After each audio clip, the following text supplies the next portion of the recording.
Please may we be seated. The chairman of the occasion,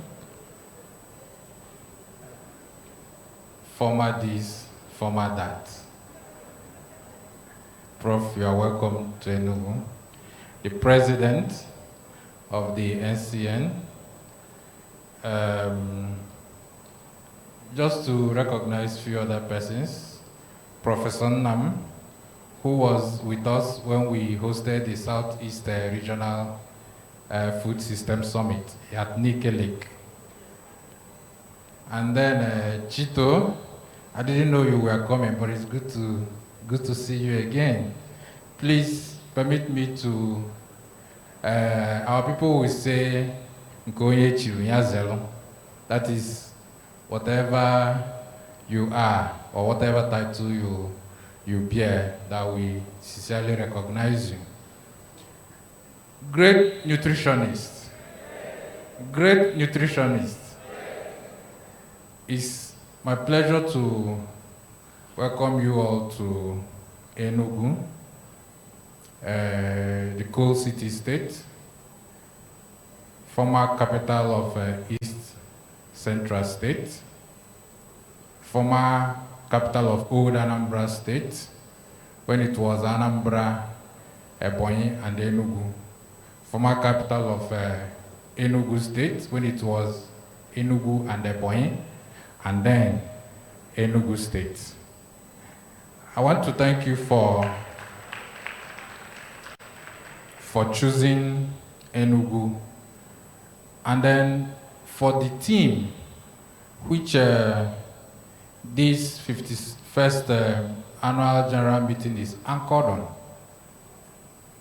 I also want to appreciate the keynote speaker who has done justice.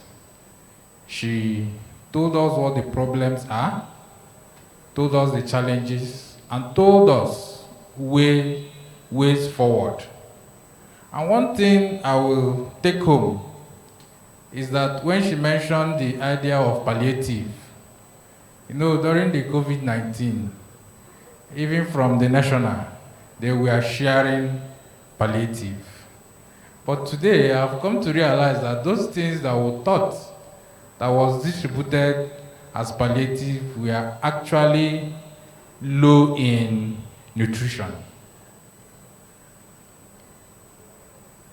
I mean, if I hadn't listened to this, I wouldn't have, you know, and this will begin to redirect government and agencies that when we want to maybe dish out palliatives in the future, we should look for all those nutritious foods.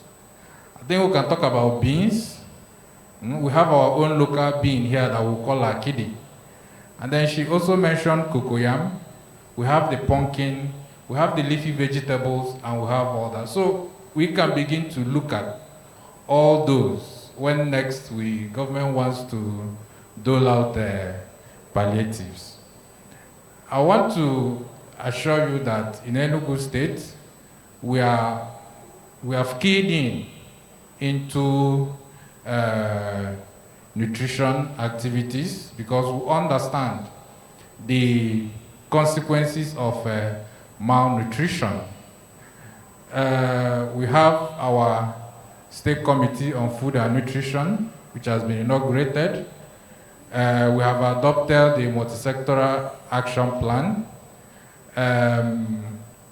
We have engaged in advocacies. And of recent, the UNICEF also enrolled Enugu in the PASNIP funding program, where we are expected to receive matching funding. So in all this, the state government, led by His Excellency Right Honorable Ugwunta, is doing all he can and is willing to do more to ensure that malnutrition is fought to a standstill. So on this note, I once more welcome you to Enugu State, and the atmosphere is peaceful, and we wish you to have a wonderful deliberation going forward. Thank you so much.